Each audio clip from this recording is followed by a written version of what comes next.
That night still lingers in my mind, as if it had carved itself into my memory with fire, because no matter how much I tried to convince myself that what I heard was just the echo of my imagination, deep inside I know that the villagers were right all along, and I should never have ignored them.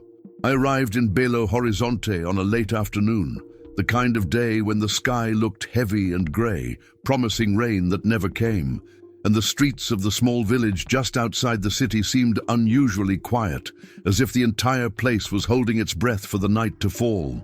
I had rented a modest room at a guest house run by an elderly couple who looked at me with a mixture of politeness and concern when I asked, almost casually, if the road that cut through the hills was as dangerous as people said. Their eyes exchanged a quick glance before the old man answered me in a whisper, "Don't go there after midnight. People hear things, screams that don't belong to the living." His wife touched his arm as if to silence him, and the room seemed colder for a moment, the air heavy with unspoken fear. At first I thought it was nothing more than folklore, one of those stories people tell outsiders to keep them away from lonely roads at night. Yet the more I asked, the more I realized the legend was not a single tale, but a chorus of consistent warnings. A shopkeeper, while handing me a bottle of water, muttered without looking into my eyes, "If you hear them, don't answer." A teenager sitting by the square told me, almost mocking, "The screams are real, but if you follow them, you'll regret it." An old woman selling herbs at the market clutched her necklace tightly and shook her head, refusing to even discuss it. Every story was different in detail, but they all shared the same unsettling element. At the stroke of midnight, cries echoed through that lonely road, and no one ever managed to find the source. That evening, as I walked through the narrow streets of the village, I could feel the atmosphere growing thicker with each conversation. It wasn't just a spooky story passed around, it was a collective fear, one that seemed to dictate how the villagers lived. I noticed how no one stayed outside after dark. Doors and windows were bolted, lights dimmed, and the streets emptied out like a ghost town before the clock even reached 11.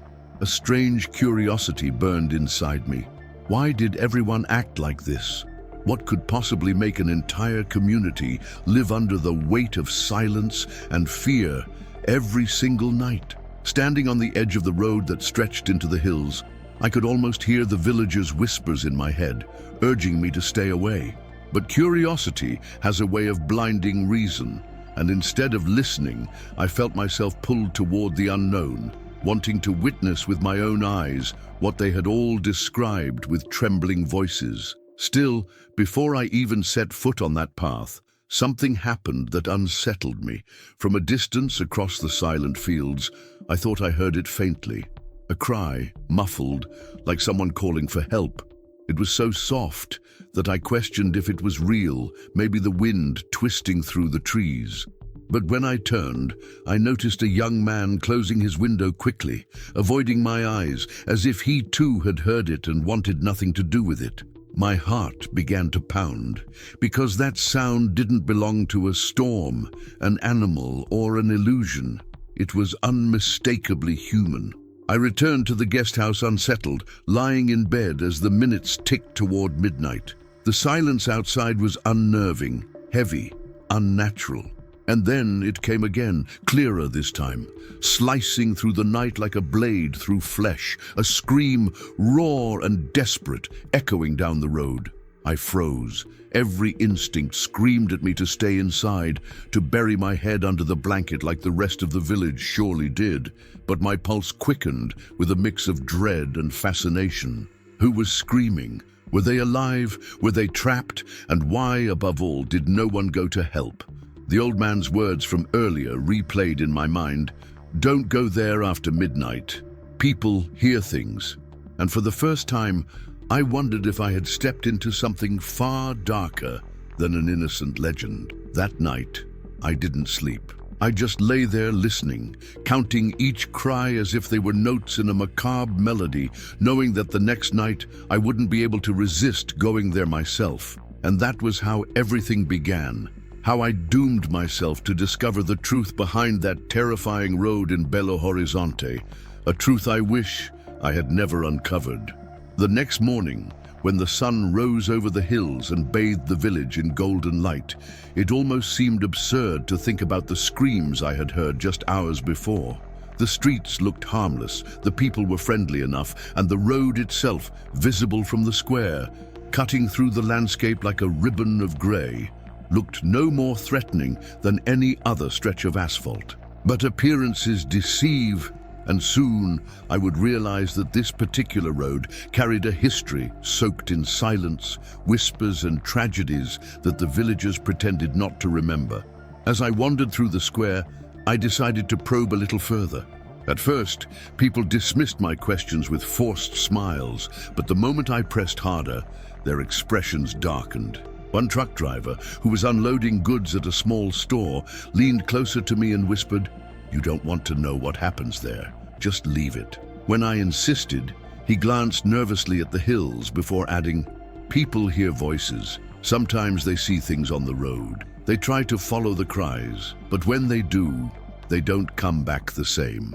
His words were cryptic, but his trembling hands betrayed that it wasn't just a tale he had heard.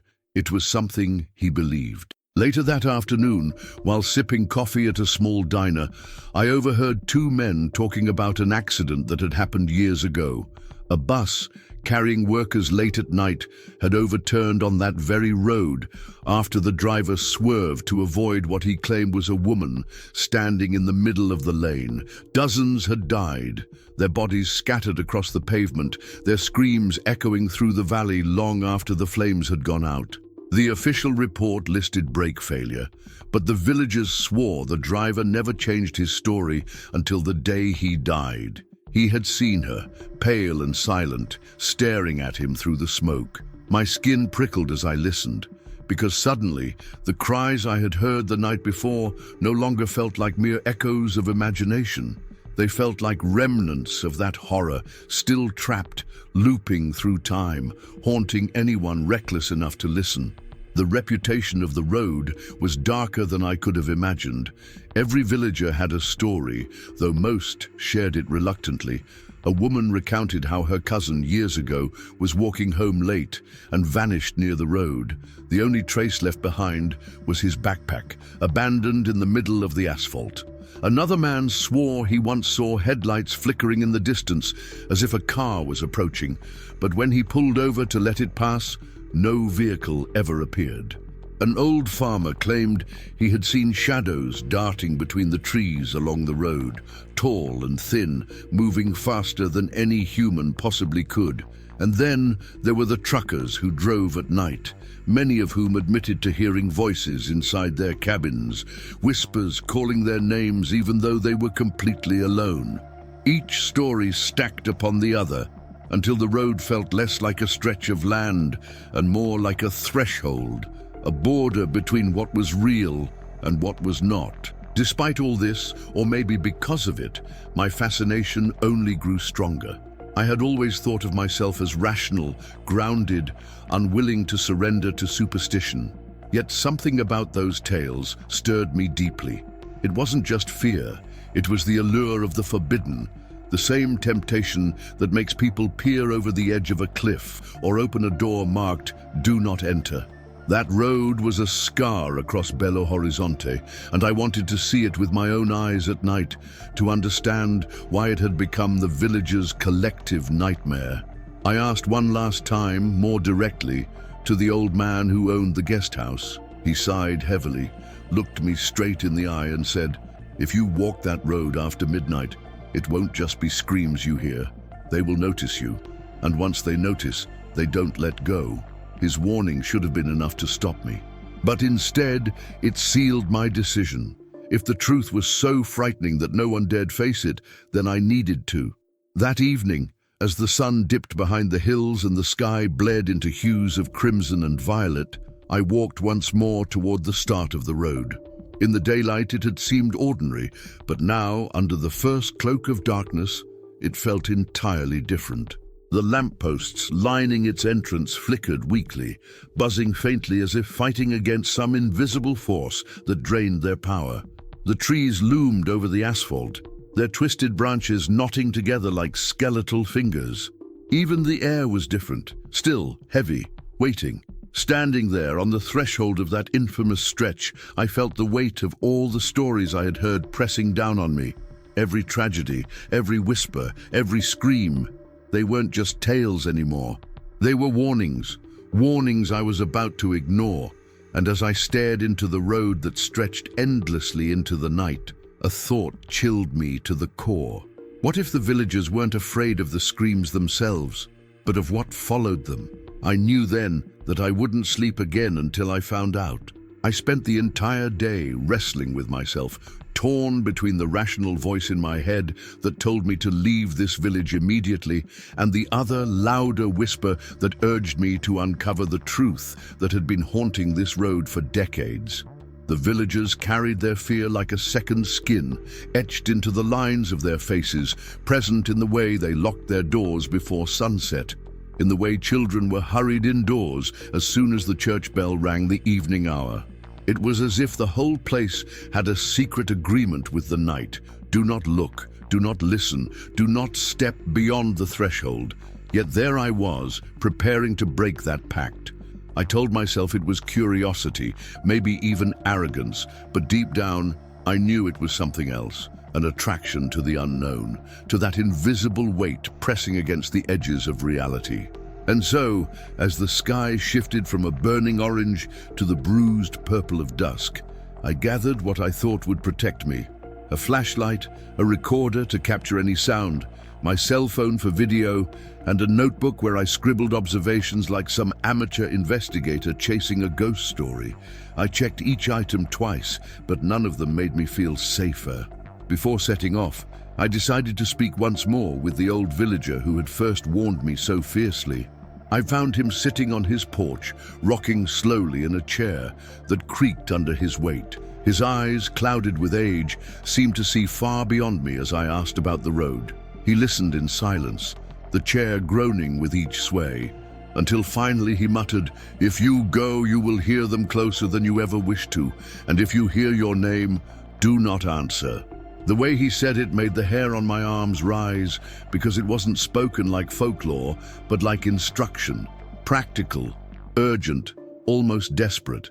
I tried to laugh it off, to ask if he really believed in such things, but his gaze hardened, and in that moment, I knew he did. He leaned forward, grasped my wrist with surprising strength and whispered, "They notice when someone new listens. They always notice." Those words followed me like shadows as I returned to my room to wait for the night. Inside the guest house, the atmosphere was unbearably tense. The couple who owned it avoided my eyes, speaking in hushed tones as if I had already doomed myself. I sat on the edge of the bed, my equipment neatly arranged beside me, and stared at the clock as it crept toward midnight. Each tick of the second hand seemed louder than the last, echoing like footsteps in an empty hall. I tried to steady my breathing, but my chest felt tight, my palms slick with sweat. I wrote in my notebook to distract myself. Strange collective fear, repeated warnings, reports of screams, possible psychological phenomenon, or something unexplained? But even as I wrote those words, I knew I didn't believe them. The scream I had heard on the first night had been too raw, too desperate to be imagined. No. Something was out there, and I was going to face it. At 11:45, I left the room. The village was already asleep, or at least hidden. Every window was dark, every door barred. The silence was suffocating, broken only by the sound of my footsteps on the cobblestone path leading toward the road. My flashlight beam cut through the darkness, illuminating fragments of reality. A stray cat darting into an alley, the crooked shadow of a tree, the glint of a padlock on a shuttered shop.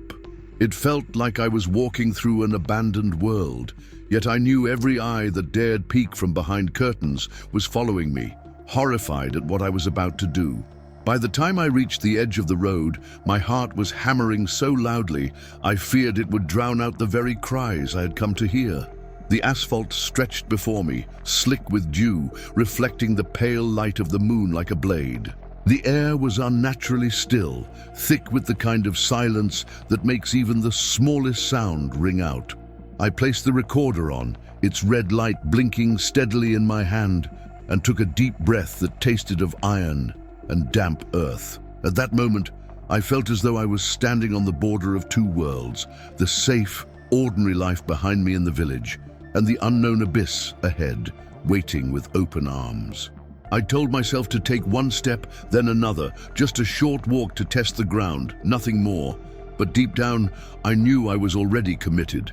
There would be no turning back once I set foot on that cursed stretch of road. And so, clutching the flashlight tighter, I whispered to myself, "Don't answer. Whatever happens, don't answer," repeating the old man's warning like a prayer. With that, I took my first step into the darkness, unaware that the cries I was about to hear would not only haunt me forever, but also drag me closer to a truth I was never meant to discover. The first steps onto the road felt like entering another realm entirely, one where the rules of sound and space had been rewritten by something I couldn't understand. My flashlight beam stretched only a few meters ahead, swallowed by the dense darkness, as if the night itself was alive and eager to consume the light. The trees leaned over the asphalt like conspirators, their tangled branches knitting together to form grotesque silhouettes that swayed gently in a breeze I couldn't feel. Each crunch of gravel under my shoes echoed unnaturally loud, bouncing back from the hills as if mocking my presence. I paused often, straining my ears for any sign of life, but all I heard was silence, too much silence, a silence so thick it pressed against my skin. Even the insects that should have been chirping in the grass had gone quiet, as though nature itself refused to exist on that cursed stretch. The stillness was suffocating, and the longer I walked, the more I realized I wasn't simply walking a road.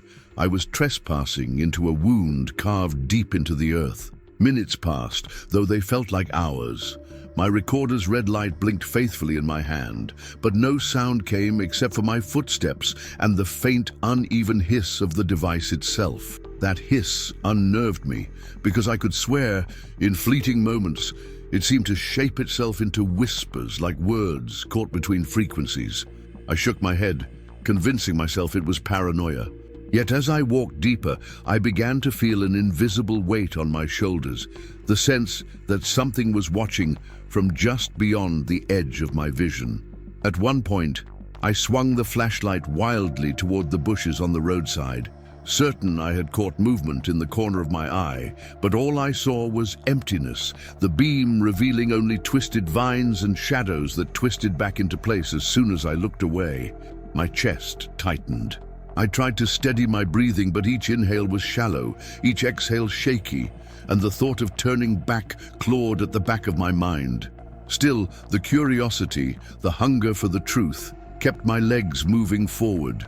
Then, without warning, it happened. A sound, faint at first, so low I thought it was the wind, but there was no wind. It was a distant cry, muffled, raw, seeping into the silence like ink into water. I froze mid-step, the hair on my arms bristling, every muscle in my body locking into place. My throat dried instantly. The cry came again, this time clearer, stretching across the road and rolling through the trees. It wasn't an animal. It couldn't be. It was human, desperate, the kind of cry that clawed into your bones, begging to be heard. My mind scrambled for explanations. A prank? A lost hiker? But no. The sound carried something unnatural, an echo that felt too vast, as though it came from everywhere and nowhere all at once. I raised the recorder higher, the red light blinking like a heartbeat, and in the silence that followed, I whispered to myself, "Don't answer." The old man's warning repeated in my head like a mantra, but my instinct to respond, to call out, was overwhelming. My lips parted, the word, "hello," trembling on my tongue, but I bit it back, clenching my jaw so tight it hurt. I pressed forward, drawn toward the sound despite every nerve in my body screaming at me to turn back. The cries grew louder, more distorted, as though more than one voice joined in. Some were shrill, like the wail of a woman, others deep and guttural, almost animalistic, blending together into a chorus of suffering. I swung the flashlight toward the asphalt, and that was when I noticed something that nearly made me drop it. On the surface of the road, just a few feet ahead, were footprints. Not one set, several. Bare feet pressed into the thin layer of moisture covering the asphalt, leading forward into the darkness. They were fresh, glistening under the beam. My pulse quickened violently, my body frozen in place, because there was no one else here, no one living at least. The cries swelled louder, closer now, vibrating through the air until my ears rang. I took a step back, my breath shallow, yet at the same time, something inside me insisted I keep going. That paradox, terror pulling me one way, curiosity pulling the other, nearly tore me apart. Then the flashlight flickered, just once, but in that blink of darkness, I saw it. At the far end of the beam, half hidden by shadow, a figure stood in the middle of the road, still, silent, waiting. When the light steadied, the figure was gone, as if it had never been there. My legs trembled violently, my mouth dry, my entire body screaming to run. Yet I stood rooted in place, staring at the empty stretch ahead, knowing I had just crossed the threshold. Whatever haunted this road knew I was there. And in that instant, with the cries echoing through the hills and the footprints glistening under the moonlight, I realized something chilling. The silence I had dreaded at the beginning was no longer my enemy. The real horror had begun, and it was no longer silence I feared, it was the sound. The scream tore through the night again, sharper this time, as if it had split the silence open like glass shattering against stone, and before I even realized it, my feet were already moving, dragging me further down the cursed stretch of asphalt. My flashlight quivered in my grip, the beam slicing weakly through the darkness, trembling each time my pulse slammed against my wrist. The recorder in my other hand blinked with its steady red light, capturing everything. Though I didn't dare play it back just yet, I was too afraid of what else it might reveal. The footprints glistened ahead of me, twisting and multiplying, as if more figures had passed moments before I arrived. I bent down briefly to study them, and that was when I noticed something that made my stomach churn. The footprints were barefoot, yet some seemed larger, others smaller, almost childlike, all stamped in erratic directions, as if people had scattered in panic. But how could that be? The asphalt was cold, wet with dew, and yet the imprints looked impossibly fresh. My throat tightened as I whispered into the void, "Who's there?" but immediately regretted it, because the old man's warning thundered in my skull. Do not answer, do not call, do not give them your voice. I straightened up quickly, heart pounding, and that was when the scream came again. Closer, so close it seemed to reverberate directly inside my skull. I spun around with the flashlight, my breath ragged, scanning the trees, the bushes, the stretch of road behind me. Nothing, just emptiness. But emptiness should not feel alive, and yet it did. It pulsed, breathed, pressed against my skin with invisible hands. I tried to steady myself, forcing slow breaths, and lifted the recorder closer to my ear. Through its faint hiss, I heard something layered beneath the static, a whisper. Not one, but many, overlapping, rising and falling like a grotesque chorus. I could not make out the words at first, but then, chillingly, they formed fragments, syllables that seemed to claw into my bones. Some were desperate, pleading, "Help us!" while others carried anger, guttural, almost growled, "Leave!" And then, among them, came something that made my blood freeze solid. My name, spoken softly, unmistakably, in a voice I did not recognize. My knees buckled, and I nearly dropped the device. They had noticed me. The flashlight flickered again, plunging me into a moment of darkness that stretched like eternity. When it blinked back, there, at the edge of the beam, I saw a figure. It wasn't moving, just standing, its head tilted unnaturally to one side, as if broken, its arms hanging loose at its sides. The distance between us was maybe 20 feet, but I could feel its eyes piercing through me, hollow and endless. I froze. My breath caught in my throat, every instinct telling me to run, but I couldn't. My legs wouldn't move. The scream came again, but this time it didn't echo through the valley. It came from the figure itself. Its mouth stretched open, impossibly wide, though its body remained motionless, rigid as a statue. The sound was layered, hundreds of voices compressed into one, tearing at the night, tearing at me. My ears rang, pain blooming in my skull, and I dropped to one knee, clutching my head, unable to block it out. I don't know how long I stayed like that, crouched in agony, but when the sound finally stopped, the figure was gone. The road ahead was empty again, silent except for my heaving breath. My flashlight beam shook wildly as I scanned the space, terrified it would appear closer, right in front of me.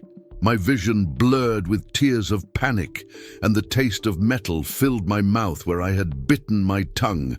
I staggered to my feet, gripping the recorder like a lifeline, and forced myself forward. Each step was a battle against my own body, every instinct screaming for me to turn back, to run for safety. But deeper inside, something else urged me on.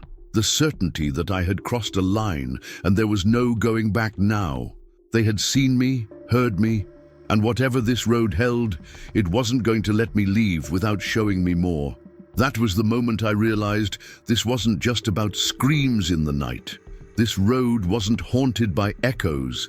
It was alive with presence.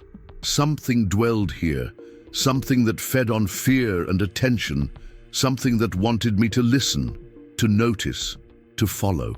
And despite the terror clawing at my ribs, I kept walking, because I had to know what waited further ahead. The first contact had been made, and I feared, no, I knew, that from this moment on, I was no longer just an observer of this nightmare. I was a participant.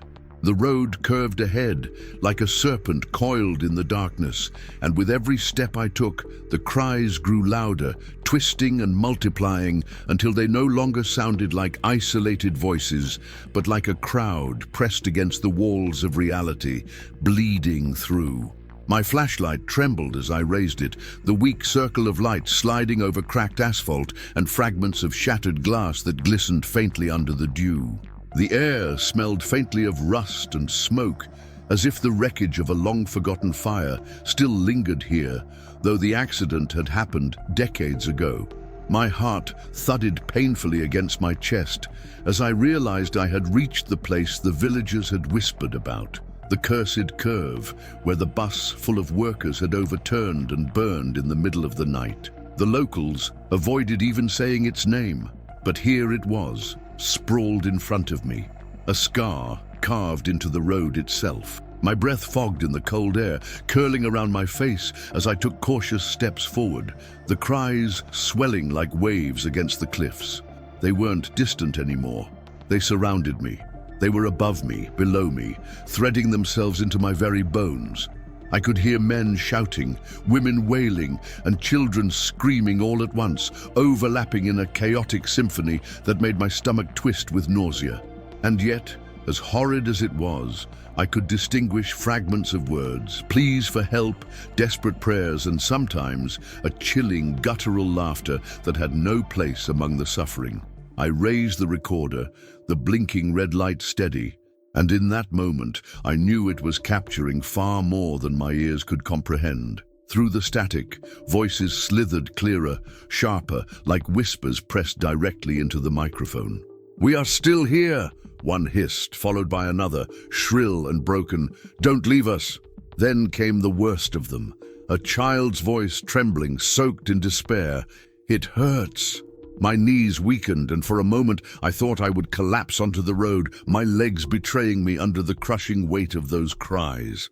The flashlight flickered again, and when it steadied, I saw something glinting in the ditch by the curve. I stumbled toward it, driven by morbid compulsion, and crouched low, brushing away dirt and damp leaves. My fingers closed around a fragment of twisted metal, charred black, the edges jagged and brittle. It was a piece of the bus. Even after decades, it still reeked faintly of smoke. Holding it made my chest tighten, and the cries surged louder as though my touch had awakened something. I dropped it instantly, my hands trembling violently. Then I saw them. Shadows on the asphalt, elongated and writhing, not cast by me or my light. They moved independently, darting across the road like figures caught in a flame, bending and contorting in impossible ways. I stumbled backward, my breath ragged, and the cries seemed to mimic my panic, growing shriller, more chaotic. until I could no longer tell if they were reacting to me or pulling me deeper into their madness. My mind screamed to run, but my body refused, trapped between terror and fascination. It was then that I realized some of the voices weren't calling out randomly. They were calling names, not just any names, but names of villages, names I had overheard earlier in the day. And then, to my horror, the recorder picked up something my ears hadn't registered until that exact moment. Among the countless voices, layered in agony and rage, one of them called my name again, sharp and commanding, cutting through the cacophony like a knife. I froze, my blood running cold, my throat closing as though invisible fingers had wrapped around it. The old man's warning echoed inside my skull. "If you hear your name, do not answer." I clutched the recorder to my chest, desperate not to let that voice claim me, but the urge to respond, to cry out in recognition was overwhelming, gnawing at my sanity. I bit down hard on my lip until I tasted iron, grounding myself in the pain. "Don't answer," I whispered to myself through clenched teeth. "Don't answer!" My legs finally obeyed, staggering me backward, but every step I took seemed to stretch the road longer, as though I was walking in place, trapped in an endless loop of screams and shadows. The trees on either side of the curve loomed closer, their branches clawing into the air, forming grotesque shapes that seemed to mock me. My flashlight beam jittered across the darkness, and for the briefest moment it illuminated faces in the branches. Faces twisted in anguish, mouths stretched wide in eternal cries. When I blinked, they were gone, but the impression of them burned behind my eyelids. The cries rose to a deafening crescendo, pressing against me from all directions, and I fell to my knees, palms flat against the wet asphalt, gasping for air as the sound became unbearable. It wasn't just in my ears anymore, it was inside me, reverberating through my chest cavity, making my teeth chatter, making my bones feel hollow. And just when I thought I would lose consciousness, the noise stopped. Completely, the silence hit like a blow, so sudden it left me dizzy, my ears ringing in the absence of sound. I looked up, trembling, and that's when I realized I was no longer alone. Standing just beyond the reach of my light, at the heart of the cursed curve, was a figure. Its outline was faint, distorted, shifting like smoke, but its presence was undeniable. It stood facing me, still, watching, and though it made no sound, I knew it was the source of the cries. The figure at the cursed curve did not move, did not breathe, yet its stillness was heavier than any scream, pressing against me with a suffocating force that made my chest ache. My flashlight beam quivered as I tried to hold it steady, illuminating that distorted outline that seemed to waver like smoke caught in a windless room.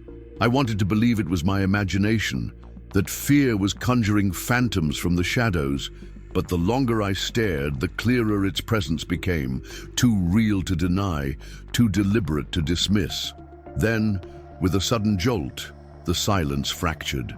The cries erupted again, not from all directions this time, but from the figure itself, bursting forth in layers of agony, hundreds of voices clawing their way out of one hollow mouth. My knees buckled, my body trembling as the air filled with screams of men, women, and children, each voice distinct, each carrying its own death. I staggered backward, clutching the recorder to my chest, and that was when the flashlight beam swept over the asphalt and revealed something that froze me where I stood. Scorched tire marks, blackened into the road, spiraling violently before vanishing into the ditch. Beside them, half buried in dirt and weeds, was a rusted signpost, bent and broken, with faint letters barely legible in the corroded metal.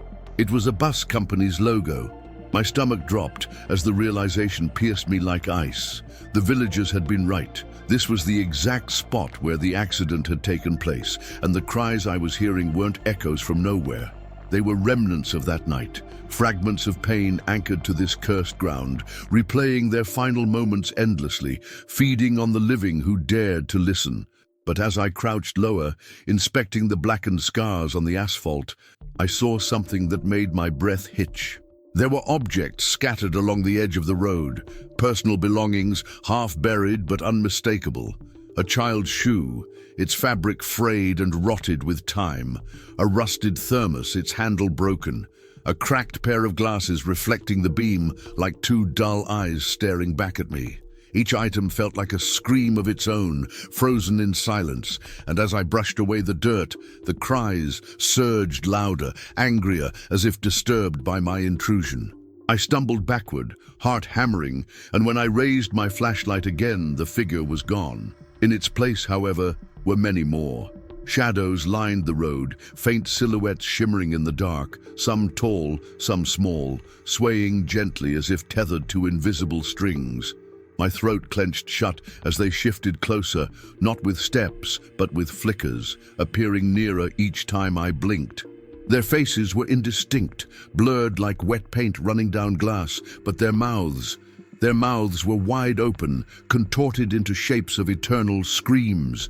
The cries filled the air again, deafening, and through them, one voice cut sharper than all the others, a whisper right against my ear, though no one stood beside me. It said my name, slowly, carefully, with a sickening familiarity. I froze, my mind splitting between terror and disbelief. The old man's warning pounded in my skull. If you hear your name, do not answer. I clenched my jaw, refusing to let a sound escape me, but the urge to respond was unbearable, an instinct clawing at my throat. The silhouettes swayed closer, their open mouths gaping wider, and in that moment I realized something that nearly shattered me. They weren't just echoes of the dead. They knew me. They had noticed me from the moment I stepped onto this road, and now they were calling me, dragging me deeper, trying to tether me to their endless cycle of screams. My flashlight flickered violently, and for the briefest instant, I saw them not as shadows, but as they must have been in life, faces burned, twisted with fear, eyes wide with terror, arms reaching out of wreckage that was no longer there.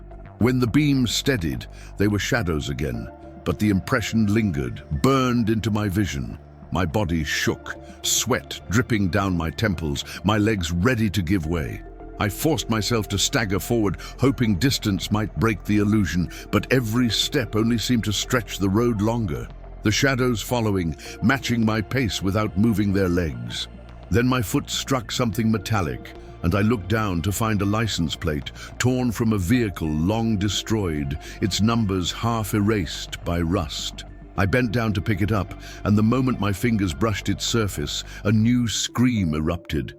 This one so piercing, so personal, that I dropped it instantly and stumbled back, because this scream wasn't just any. It was in my own voice. I clapped a hand over my mouth, heart thrashing, my entire body trembling violently. They weren't just replaying their pain. They were feeding, adapting, weaving me into their tapestry of horror. The recorder crackled in my hand, the red light still blinking, and when I finally raised it to my ear, what I heard was worse than anything yet. Among the countless voices, distorted and broken, one rose clearer, softer, deliberate. It said, "You are already part of us." The air around me seemed to collapse inward, as if the night itself had taken a breath and was holding it, suffocating me under its weight. My flashlight flickered so violently now that the world appeared in stuttering fragments. Shadow, asphalt, glistening footprints, faces that weren't there a second ago but were suddenly inches away when the beam steadied. The cries had built into something monstrous, no longer a collection of voices, but a single living storm of agony that pressed against my skull, rattling my teeth and making my vision swim. I staggered backward, clutching the recorder to my chest as if it could anchor me, but its blinking red light only pulsed like a heartbeat that wasn't mine. Then, without warning, the cries stopped. The silence that followed was more unbearable than the noise had been, so dense it rang in my ears, so sharp it sliced through me like a blade. And in that silence, I felt it, the presence. No longer scattered voices, no longer distant silhouettes. Something had focused on me entirely, deliberately, and it was close. The flashlight died. Complete darkness swallowed me, pressing against my eyes until panic clawed up my throat. I shook it desperately, slapping the side, my breaths coming fast and shallow, but the darkness didn't break. And then I heard it. Not a scream this time, but a breath. Warm, damp, inches from my ear. My body locked in terror as I turned my head slowly, every instinct begging me not to, but the compulsion was stronger. In that void, I saw nothing, but I felt it. Something leaning over me, taller than a man, exhaling with a rasp that smelled of burnt metal and rot. My knees gave out, and I fell to the asphalt, palms scraping against its damp surface, but the breath followed, lowering with me, never breaking, as if it was stitched to my every move. I fumbled blindly for the recorder, pressed it close to my ear, and what it played back wasn't static anymore. It was whispers, clear, precise. "Don't run," they said. "Stay." The flashlight sputtered back to life in that exact moment, and I wished it hadn't. Because when the beam returned, it illuminated what had been standing in front of me all along. A figure, so close, its shadow swallowed mine, its head hanging at an impossible angle, its face obscured by a blur, as if the world itself refused to render it. Its arms dangled at its sides, twitching in tiny spasms, and though its mouth didn't move, the scream erupted from it again, blasting through me with such force that I felt blood trickle from my ears. I screamed too, though I couldn't hear my own voice over the torrent of theirs, and then the figure lunged. Its movement was wrong, jerky, like frames of a film missing in sequence, and in less than a heartbeat, it was no longer in front of me, but beside me, then behind me, then everywhere at once. I ran. I didn't think, I didn't breathe. I just ran, my legs propelling me down the endless stretch of road. The flashlight beam jerking wildly, catching glimpses of faces in the trees, arms reaching from the shadows, eyes glinting with hunger. The cries followed me, louder with every step, closer, overlapping until they no longer came from behind, but from within, echoing in my chest cavity, rattling my bones. My breaths came ragged, tearing through my throat, but no matter how fast I ran, the sound stayed at my heels, sometimes ahead of me, sometimes whispering right into my ear. At one point I dared a glance over my shoulder, and I wish I hadn't. For in that split second of movement, the flashlight beam swung across the road and revealed them, dozens of figures, all running with me, their bodies twisted, their faces blurred, their mouths stretched open in screams that matched my own. Their strides were unnatural, too long, too fast, their limbs flailing in directions that defied anatomy, yet they kept pace effortlessly. My heart thundered, my vision narrowing as the edges of the world went black. And I realized with a clarity that broke me, I wasn't being chased, I was being herded. The road seemed to stretch endlessly, the curve repeating itself again and again, as though I were trapped in a loop of asphalt and shadows. My legs screamed with pain, my chest burned, but stopping meant death, or worse. The recorder, still clutched in my hand, began to distort, its blinking red light now pulsing erratically, faster and faster, until the device itself emitted a sound. Not static, not screams. My own voice, crying, pleading, begging to be let go. I dropped it in terror, the plastic cracking against the asphalt, but even without it, I could still hear myself among the chorus of the dead. "Help me," my voice echoed. "Help me." My mind fractured, unable to reconcile the sound with the body it came from. I wasn't just hearing them anymore, they had woven me into their endless wail. I stumbled, falling hard to my knees, my flashlight skidding out of reach, the beam spinning wildly across the trees before pointing straight upward. In that erratic light, I saw them closing in from every direction, a wall of shadows converging, their screams converging, until they were almost upon me. I clawed at the asphalt, dragging myself forward, my nails splitting, blood smearing the surface, but it was useless. The figures surged closer, and one by one their heads tilted at that same impossible angle, their eyes, black, endless voids, locking onto mine. The scream that erupted then was not theirs, it was mine. My voice, torn from my lungs, twisted into their symphony, added to their cycle. And as I screamed, I understood the true horror of this cursed road in Belo Horizonte. It didn't just echo the cries of the dead, it collected them. It collected anyone foolish enough to listen. I don't remember the exact moment my body decided to move again, only that sheer animal panic surged through me like fire in my veins, forcing me onto my feet as though some primal instinct had taken control. My legs buckled beneath me, weak and trembling, but I ran anyway, each stride tearing at my lungs, each heartbeat pounding in my skull like a war drum.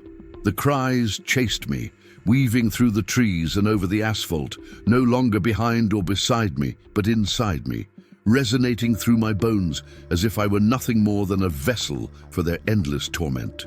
The flashlight swung wildly in my hand, its beam jerking across the darkness and painting fragments of nightmare. Faces pressed against the trunks of trees, mouths wide open, hands clawing up from the ground, stretching toward my ankles, eyes glinting in the shadows like shards of broken glass. My mind screamed for me to stop looking, to keep my eyes forward, but terror had stripped me of reason, and each glimpse etched itself into my memory like scars I knew would never fade. The road seemed endless, stretching longer with every desperate stride, and I began to fear that I was trapped in some looping nightmare, destined to run forever without escape. Behind me, or perhaps everywhere, the figures followed. Their distorted shapes flickered in and out of existence, jerking closer each time the flashlight blinked.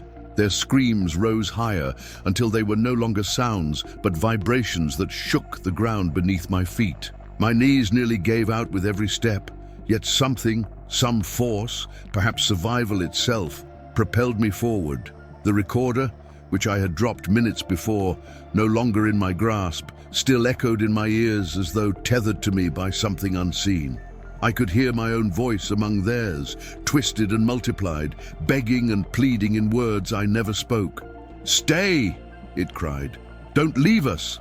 The terror of it threatened to crush me, and for a moment I wondered if I had already become one of them, if my body was nothing more than a shell running down this cursed road while my voice had been claimed forever. The thought nearly broke me, and I stumbled, falling to my hands and knees, the flashlight clattering out of my grasp and rolling to a stop a few feet ahead. Its beam spun lazily, painting the trees, the asphalt, and then fixing on something that made my blood freeze. There in the center of the road stood a figure unlike the others. It was taller, broader, its outline sharper, more defined. Where the other shadows blurred and wavered, this one was solid, rooted in place as if carved from the night itself. Its head tilted slowly, impossibly, and though its face was obscured in that same smudged distortion, I could feel its eyes burrowing into me. My chest seized as its mouth opened wider and wider until the scream that erupted wasn't just sound, it was force. The very air shook, the trees groaned, the asphalt vibrated beneath me as though the world itself would crack open. I clamped my hands over my ears, but it was useless. The scream poured into me, rattling my ribs, squeezing my lungs until I couldn't breathe. My vision darkened at the edges, spots exploding across my eyes, and for one terrifying moment I thought I would be pulled into that void, my soul ripped from me and added to their endless chorus. But then, by some miracle or madness, I lunged forward, crawling on hands and knees until my fingers brushed the cold metal of the flashlight. I snatched it up and swung it wildly toward the figure. The light struck it, and for the briefest instant, its shape unraveled. Not disappeared, not faded, unraveled as though the beam had peeled away its disguise. Beneath the blur, I saw flashes of faces, dozens, hundreds, burned, twisted, screaming, all layered atop one another, shifting in and out of each other like a grotesque mosaic. Their eyes, empty and hollow, locked onto mine, and their mouths opened in unison. A single word came out, soft, deliberate, slicing through the screams like a knife. "Stay." My stomach lurched and I forced myself to look away, shoving the flashlight beam to the ground, to the trees, anywhere but at them. My legs moved on instinct again, dragging me to my feet, and I ran. I ran harder than I ever thought possible. The cries chasing me, their command echoing in my skull, threatening to anchor me to that cursed place forever. But somewhere deep inside, beneath the terror and despair, a spark of defiance ignited. I would not stay. I would not let them take me. The road stretched ahead, and finally, mercifully, I saw it. The faint glow of the village's lamppost in the distance, blurred through tears and sweat, but real. Hope surged in my chest, propelling me forward with renewed strength. The screams behind me grew shriller, furious, as though realizing they were losing their grip. My muscles screamed in agony, every breath tearing through me like fire, but I didn't stop. The lamplight grew closer, brighter, until I could see the outline of the first houses, their windows shuttered, their doors barred. I stumbled onto the cobblestone path, collapsing just beyond the threshold where the road ended and the village began.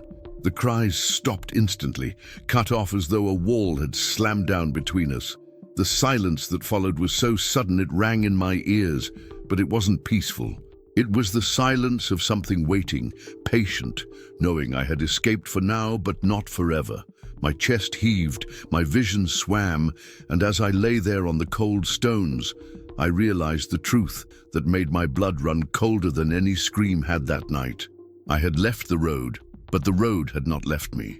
I don't remember how I made it back into the guest house, only that the old couple who owned it found me collapsed near the threshold of the village, drenched in sweat and shaking violently as if I'd escaped a fire. They carried me inside without a word, and I must have blacked out because when I opened my eyes, the first rays of dawn were seeping through the curtains. For a few seconds, the morning light almost convinced me that the horrors of the night had been nothing but a nightmare, some twisted hallucination born of fatigue and suggestion. But then I noticed the recorder on the table beside me. It was still running, the red light blinking faintly as if mocking me, and the sight of it sent a chill coursing through my veins. My hands trembled as I reached for it, dread pressing down on me heavier than anything I had felt on the road itself. The villagers had warned me not to listen, not to give attention to what lingered out there, but curiosity, that same cursed force that had driven me onto the road, compelled me to press play. At first there was only static, soft and uneven, like a radio caught between stations. Then slowly the sounds began to emerge, screams, just as I had heard them. Dozens, hundreds, overlapping, begging, pleading, shrieking, men, women, children. The sound filled the room, made my skin crawl, but worse than that was the clarity. These weren't faint, faraway cries distorted by distance. They were sharp, immediate, as if the voices had been recorded right inside the device. I nearly stopped it then, but my finger hovered over the button, frozen, because I heard something else layered beneath the chaos. Words, whispers. At first they were too faint to understand, but as I leaned closer they grew clearer, each syllable digging into me like nails. "We see you," one voice hissed. Another followed, "You cannot leave us." And then, louder, sharper, cutting through all the rest, came my name, over and over, sometimes spoken in my own voice, sometimes in the trembling tones of strangers, sometimes in shrieks that didn't sound human at all. My stomach lurched, bile rising in my throat, but I couldn't stop listening. I had to know. My eyes blurred with tears as the voices converged, chanting, screaming, whispering, until the cacophony reached a crescendo, and then silence, utter silence. For a heartbeat, I thought the recorder had died. Then a single voice emerged, calm, cold, deliberate. It said, "Tonight, we come to you." I dropped the recorder as if it had burned me, the device clattering against the wooden floor, but the words still echoed in my skull. My breaths came shallow, ragged, and I stumbled toward the window, pulling the curtains aside, as if daylight itself could shield me from what I had heard. Outside, the village was alive with the routine of morning. Children running, merchants setting up stalls, life resuming as though nothing had ever happened. And yet, as I stood there, I noticed the way people glanced at me, furtive, nervous, pitying. They knew. They saw it in my face. I wasn't a visitor anymore. I was marked. The old man, who had warned me the day before, shuffled past the guest house, and when our eyes met, he didn't speak. He only shook his head slowly, as if mourning me while I still breathed. That small gesture broke me more than the screams had, because it told me the truth. I hadn't escaped the road. I had only carried it back with me. That night, I didn't leave the guest house. I locked the doors, bolted the windows, drew the curtains tight. Still, as midnight approached, I sat on the edge of the bed, trembling, waiting. Every sound of the old wooden house settling made me flinch. Every creak of the floorboards felt like footsteps drawing closer. And then, as the clock struck 12, I heard it. Not distant, not muffled, clear. Inside the room, a scream. My scream. My heart froze, my throat closed, and I knew with crushing certainty that the cursed road in Belo Horizonte had not finished with me. It never would. For once you hear their cries. Once they notice you, you belong to them. And whether it takes days, weeks, or years, one night they will come to collect.